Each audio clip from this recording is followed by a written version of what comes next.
오늘 주시는 말씀은 요한일서 4장 1절부터 6절까지의 말씀입니다. 오늘 말씀의 제목은 오류의 영입니다.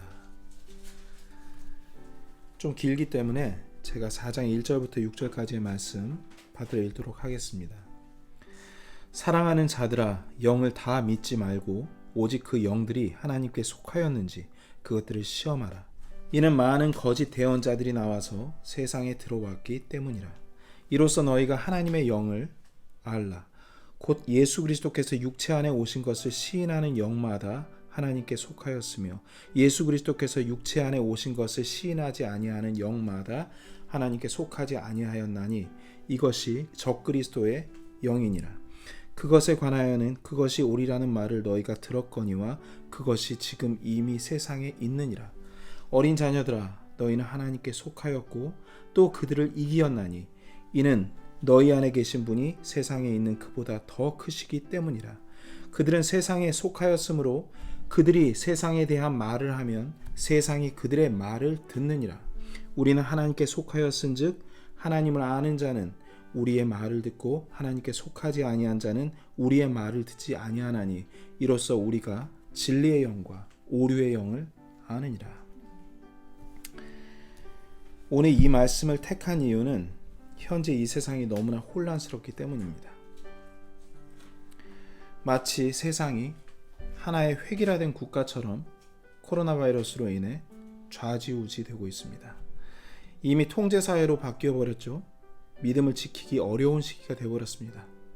그 증거로 한국뿐 아니라 전 세계가 교회로 모이는 것을 제한하고 금하고 있는 것을 우리는 뉴스를 통해 알고 있고 실제 경험을 하고 있습니다. 인원수 제한을 통해 이젠 당연히 그들이 교회 안 가는 게 너무나도 자연스러운 일이 돼버린 게 큰일입니다. 이 코로나 바이러스로 인해 가장 큰 손실이 뭐냐라고 묻는다면 교회가 와해됐다라고 하는 것이라 할 수 있습니다. 연약한 사람들이 교회에 갈 수가 없기 때문에 주님을 향한 사랑과 믿음이 식어지고 약해지는 건 불을 보듯 뻔한 일입니다. 복음을 전하는 사람은 영혼들을 만날 수 없으니 그 길이 막히게 된 것이고 목회자는 양들을 먹이지 못하게 되면서 주님의 교회가 신음하고 있습니다. 성도 여러분, 주님의 눈으로 세상을 볼 줄 알아야 합니다. 이 세상은 때가 거의 찼다는 것을 믿는 그리스도인들은 이제 설마만 하지 마시고 지금이 바로 그때인 것을 깨달으시기 바랍니다. 그리고 깨어 있으시기 바랍니다. 요한일서 4장 5절과 6절 제가 다시 한번 받들어 읽겠습니다. 그들은 세상에 속하였으므로 그들이 세상에 대한 말을 하면 세상이 그들의 말을 듣느니라. 우리는 하나님께 속하였은즉 하나님을 아는 자는 우리의 말을 듣고 하나님께 속하지 아니한 자는 우리의 말을 듣지 아니하나니 이로써 우리가 진리의 영과 오류의 영을 아느니라. 영에는 두 가지가 있습니다. 진리의 영과 오류의 영이 있습니다. 5절 말씀을 보시면 잘 이해가 안 될 수도 있어요. 그들은 세상에 속하였으므로 그들이 세상에 대한 말을 하면 세상이 그들의 말을 듣느니라. 이게 무슨 말이냐면 세상은 믿지 않는 사람들을 얘기하는 것입니다. 믿지 않는 사람들에게 이야기하면 그들끼리는 커뮤니케이션이 잘 된다는 얘기죠. 그럼 그 반대로 주님의 자녀들이 주님의 자녀들에게 이야기하면 그들은 그 주님의 말씀을 알아듣는다는 얘기입니다. 무슨 말씀인지 이해가 되시겠죠? 이렇게 마지막 때일수록 말씀드렸듯이 믿음 지키기가 아주 어렵기 때문에 오류의 영을 가진 사람들을 우리 보고 주님께서 피하라고, 그 사람들 안에 있지 말라고, 우리에게 속지 말라고, 주의하라고 이 말씀을 주신 것임을 여러분들께서 믿으시기 바랍니다. 별로 경각심을 못 느끼시는 것 같은데 우린 지상파, 공중파, 유튜브나 페이스북 같은 정보 매체들에 아주 오랫동안 노출되어 왔고 무감각해져 왔고 심하게 길들여져 왔습니다. 그러다 보니 혼자서는 아무것도 판단할 수가 없게 되어버렸어요. 거의 영적 능력이 마비가 된 상태가 되어버렸습니다. 특히나 영적으로 민감해야 하고 분별해야 할 이 아주 중대한 시기에 말씀보다는 매체들의 말에 더 믿음을 두고 있지 않은지 우리 심각하게 한번 생각해 볼 필요가 있습니다. 제가 드린 말씀을 여러분 잘 생각해 보시기 바랍니다. 미혹의 영이 분명히 있습니다. 이것은 오류의 영입니다. 아주 비슷합니다. 진리의 영하고. 이 영들이 가능하다면 믿는 자들도 삼키고 넘어뜨리려고 하는 것인데, 여러분들이 마귀라면, 그리고 제가 마귀라면 무엇을 이용해야 더 쉽고 빠르게 더 많은 사람들을 삼키고 실족시킬 수 있을까요? 대중 매체입니다. 앞서 언급한 각종 매스컴들입니다. 얼마나 사람들을 속이기 쉽겠습니까? 이 배우의 악한 영 사탄이 있는 걸 설마 하지 마시기 바랍니다. 이 세상의 왕은 사탄입니다. 본문 말씀처럼 이 매체가 하나님께 속하였는지 우린 시험해 봐야 합니다. 그렇지 않겠습니까? 현재 모든 매체들이 그리스도를 반대하고 있는지, 교회를 반대하고 있는지, 탄압하고 있는지, 주 예수 그리스도를 인정하고 있는지, 믿는 자들을 존중하고 있는지 우리가 살펴봐야 됩니다. 성경은 예수님을 대적하는 자를 적그리스도라고 말하고 있죠. 4장 3절에 그것이 이미 세상에 있다고 말씀하셨습니다. 그들은 예수님께서 육체 안에 오신 것을 시인하지 않는 그러한 자들이라고 말하고 있습니다. 이 말은 예수 그리스도께서 인류의 유일한 구원자로 오신 것을 인정하지 않는다는 걸 말합니다. 그렇다면 매스컴을 한번 볼까요? 이 매스컴들이 얼마나 예수 그리스도를 대적하고 있는지, 그리고 교회 다니는 성도들을 탄압하고 있는지 여러분들께서 잘 알고 계실 겁니다. 이것이 얼마나 위험한 것인지 이제부터라도 짐작하시고 깨어 있으시고 준비하시기 바랍니다.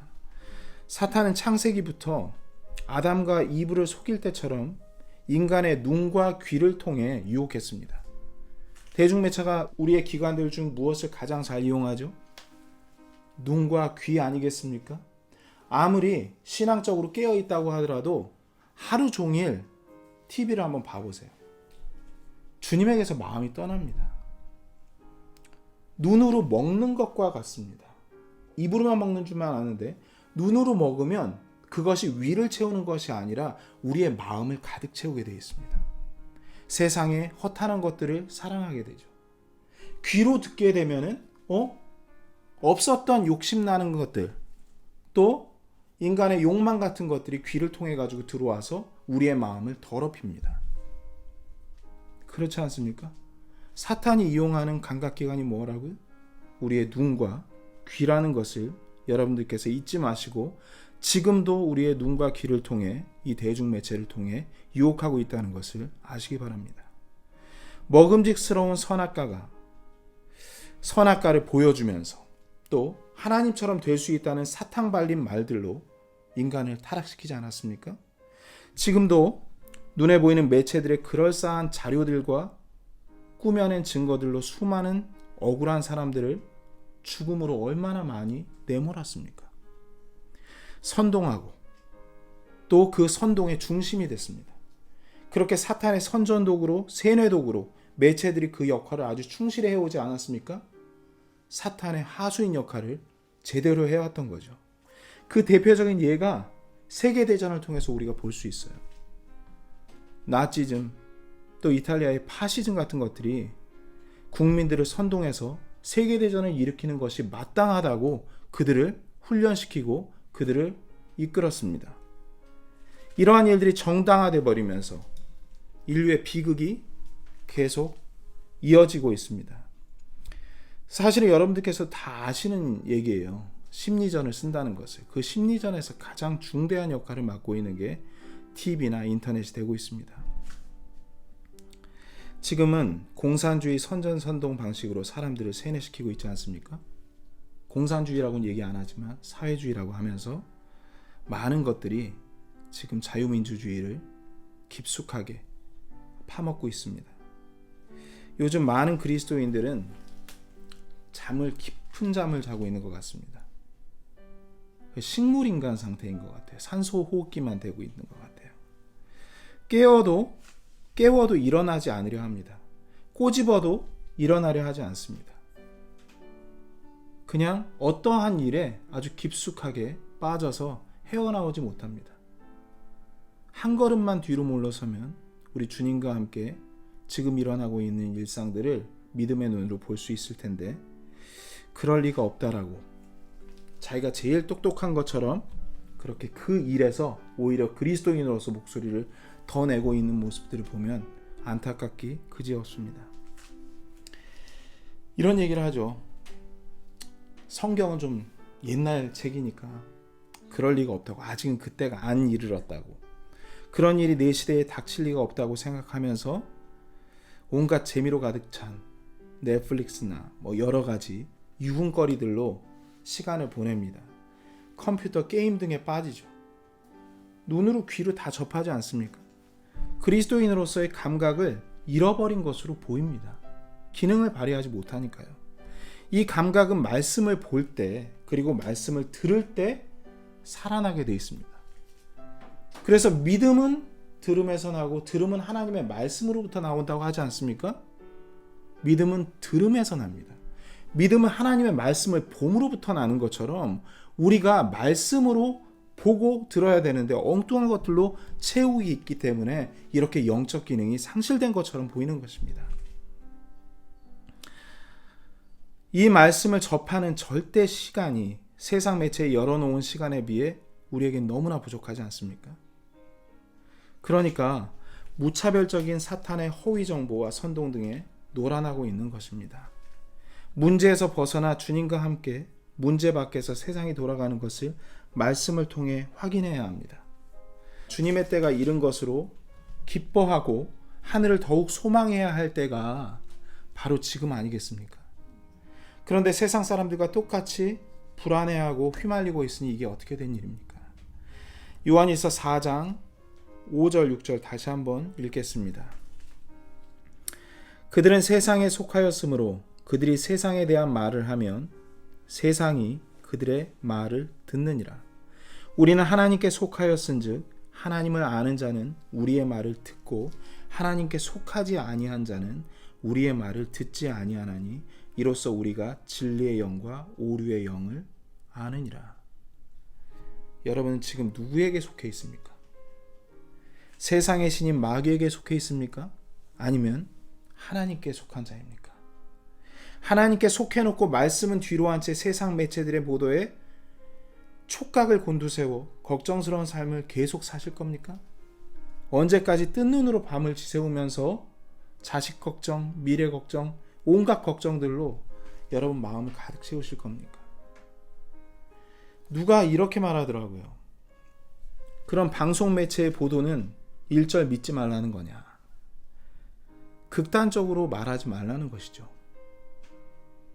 네, 그러기 전에 우리 그리스도인들이 먼저 취해야 할 스탠스에 대해 쉽게 말씀드리겠습니다. 이전에도 말씀드렸을 거예요.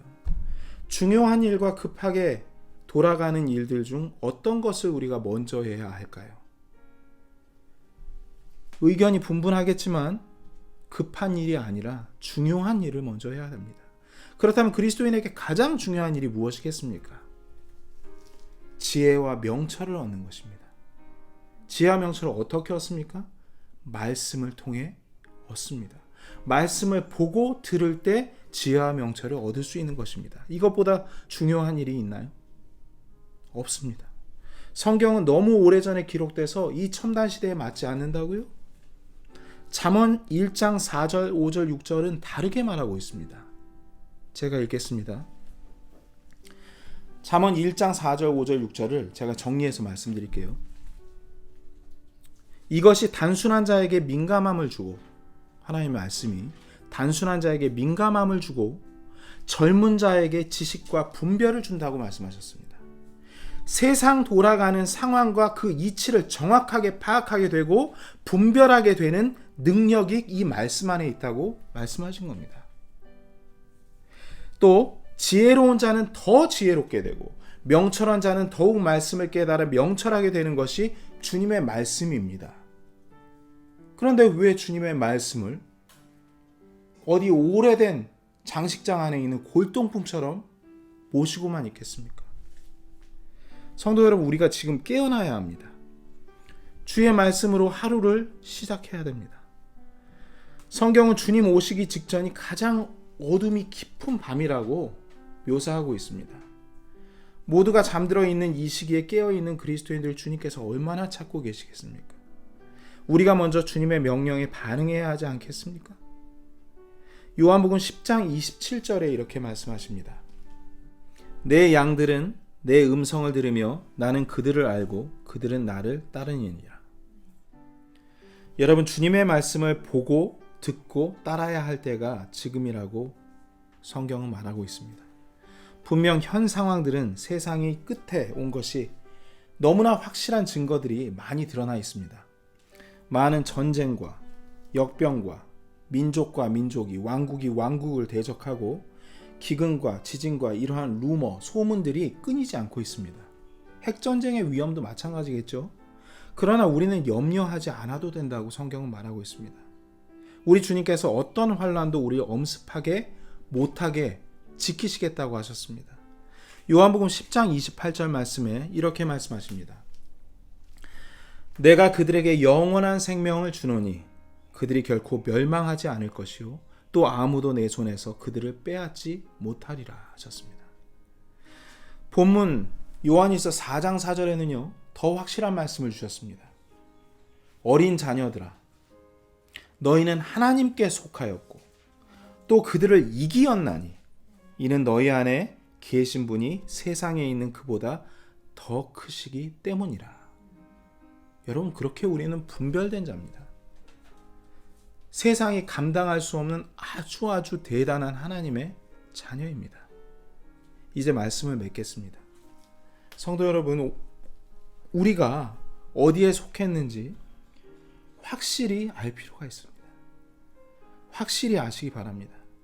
지혜와 명철을 주시는 말씀으로 오류의 영과 진리의 영을 분별하시기 바랍니다. 우리가 이 세상 흐름에 휘둘리고 속게 되면 주님께서 우리를 향한 명령들을 받들 수가 없게 됩니다.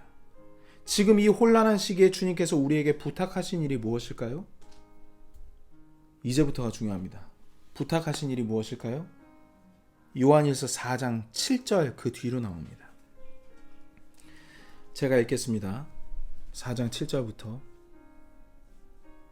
사랑하는 자들아, 우리가 서로 사랑하자. 사랑은 하나님께 속한 것인즉 사랑하는 자마다 하나님에게서 나서 하나님을 알고. 여러분, 어떻게 사랑하는 걸까요? 그 사랑의 절정이요 결정판, 그 끝판왕이 있습니다. 바로 우리 주 예수 그리스도 아닙니까? 9절과 10절에 하나님께서 자신의 독생자를 세상에 보내사 우리가 그분을 통해 살게 하셨은즉 이것 안에서 하나님의 사랑이 우리를 향해 나타났느니라. 10절입니다. 우리가 하나님을 사랑하지 아니하였으나 그분께서 우리를 사랑하시고 자신의 아들을 보내사 우리의 죄들로 인한 화의 헌물로 삼으셨나니 여기에 사랑이 있느니라. 바로 이 복음의 답이 있습니다. 11절에서 말씀하십니다. 사랑하는 자들아, 하나님께서 우리를 이처럼 사랑하셨은즉 우리도 서로 사랑하는 것이 마땅하니라. 여러분, 이 복음을 전하는 것이 사랑입니다. 주님처럼 십자가에 못 박혀 죽을 수는 없지만 주님의 사랑을 믿지 않는 자들에게 전하는 것도 사랑입니다. 또 지금 어떠한 이슈들에 깊이 빠져 있는 사람들에게 다가가서 깨어나야 된다고, 그 문제에서 벗어나야 된다고 이야기하는 것이 사랑입니다. 진리의 영과 오류의 영 가운데서 잠자고 있지 말고 이것은 오류의 영에 빠진 것이니 진리의 영 가운데 인도함을 받고 지혜와 명철을 얻으라고 얘기하는 것이 사랑입니다. 추상적으로 사랑으로 형제를 긍휼히 여기는 것도 사랑이 맞죠. 하지만 구체적으로 주님께서 이 말씀을 주시는 이유는 수많은 그리스도인들이 왼쪽 아니면 오른쪽 사이에서 엄청나게 싸우고 있다는 얘기죠. 그게 중요한 게 아니지 않습니까? 사탄의 꾀임에 서로 다 놀아나고 있는 거 아니겠습니까? 그 문제 밖으로 나와야지 이 문제가 하나님으로부터 비롯된 것이 아니라 사탄이 꾸민 일들에 휘둘리고 있다는 것을 알게 됩니다. 이걸 끊게 하는 것이 우리의 목적입니다. 식물인간 된 우리 사랑했던 형제들, 그리고 사랑해야 하는 형제들을 깨워야 합니다. 예수님의 재림을 함께 대비하기 위해 먼저 우리에게 주신 사랑하는 형제들을 깨우는 것이 우리가 먼저 받들어야 한 일이 아니고 무엇이겠습니까? 사랑하는 가족들, 함께 교회를 섬겼던 형제 자매들, 우리가 주님으로부터 보호받고 있고 이미 이 전쟁에서 승리했다라는 것을 그들에게 알려주고 우리는 이제 곧 떠날 사람들임을 그들에게 인식시켜서 정신 못 차리고 이 세상에서 사탄 마귀의 종노릇하지 않고 준비된 모습으로 우리 주님을 만날 수 있도록 그들에게 말해줄 수 있는 그 용기, 그 사랑을 실천하는 우리 모두가 되기 원합니다.